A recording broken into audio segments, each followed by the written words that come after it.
It's been 100 days for you-know-who in you-know-what office. The Donald, yes. Tomorrow actually will officially mark 100 days since he took over the presidency. This is something that dates back to, I was reading about this last night, FDR. It goes back that far, where this became kind of a signpost or a bit of a marker, 100 days. And it's thought this is the time, this is the space where the president has the most power and the most influence to get things done. And to say that, well, it's been eventful, Yeah. I think that's a bit of an understatement this past 99 days and counting. And I was going to say one of the markers too, and I was going to say not necessarily the most popular either, though. It's, you know, historic lows. Right. Yeah, 44% I think is where his approval rating stands right now. And here's what he had to say, Donald Trump. This is making the rounds today. He did an interview on the eve of his 100-day anniversary with Reuters, and they asked him, what do you think about the job so far? Here was his response. This is more work than in my previous life. I thought it would be easier. I thought it was more of I'm a details-oriented person, I think you would say that. But I do miss my old life. I like to work, so that's not a problem. But this is actually more work. I thought it would be easier. He also said this about the health file. Do you remember that about a month or so ago? Yeah. He didn't think it would be that complicated.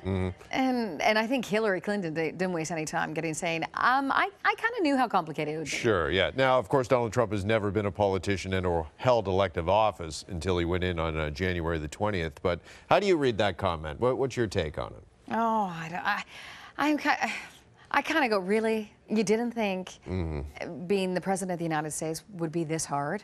I thought his old life would be a cakewalk compared to this. I feel kind of the opposite about this. And listen, I don't shy away from, criticizing Trump where need be.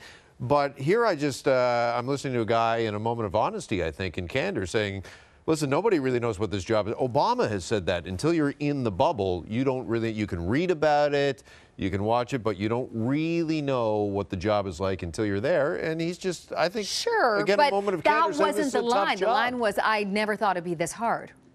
Come on.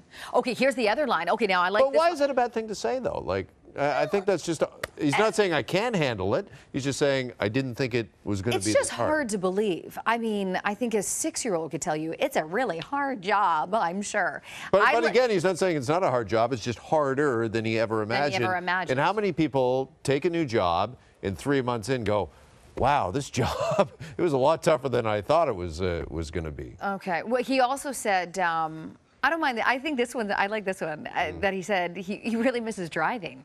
Yeah. I can see that after a while going, can I just drive my own car? Well, you remember Obama was similar to that as well. I remember he did a episode of, I think it was it Jay Leno's Garage or was it the Seinfeld thing? I can't remember. Maybe it was with Seinfeld, and they got into an old Corvette together and they just did loops around the White House. Yes. And how much he loved just being in control of a car. It's those kind of simple things that you miss and maybe you don't realize you're going to miss until you're actually there. Yeah, for sure.